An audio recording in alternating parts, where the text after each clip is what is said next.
പക്ഷെ അവൾക്ക് കിട്ടിയില്ല. അപ്പോൾ എനിക്കാണ് കിട്ടിയത്. കേട്ടോ, ഇതാണ് ആദ്യം മടിയൊക്കെ പറയില്ലേ.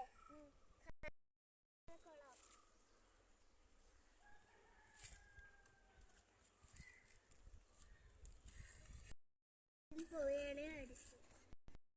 ഇങ്ങനെയുള്ള വഴിയാണിത്. എന്താ, ഞങ്ങൾക്ക് വഴിയൊന്നുമില്ല കേട്ടോ. അതിസഹിഷ്യമായിട്ടാണ് എൻ്റെ അനിയൻ കയറുന്നത്. കണ്ടോ എങ്ങനെ കയറിയതെന്ന്? ഈ പന്നി നിറങ്ങിയ സ്ഥലമല്ല, അവിടെ നിന്ന് ഓന് കയറിയതാണ്. തടസ്സുള്ള വഴികളാണ് ഉണ്ടാക്കി തരുന്നത്. നല്ല വേലിയുണ്ട്, നമുക്ക് അപ്പുറത്ത് പോവാം.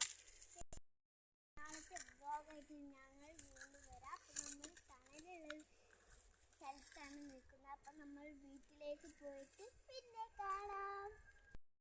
അംഗനവാടി ഇല്ലാത്തത് കൊണ്ട് അടുത്ത ശനിയാഴ്ച നമുക്ക് കാണാം.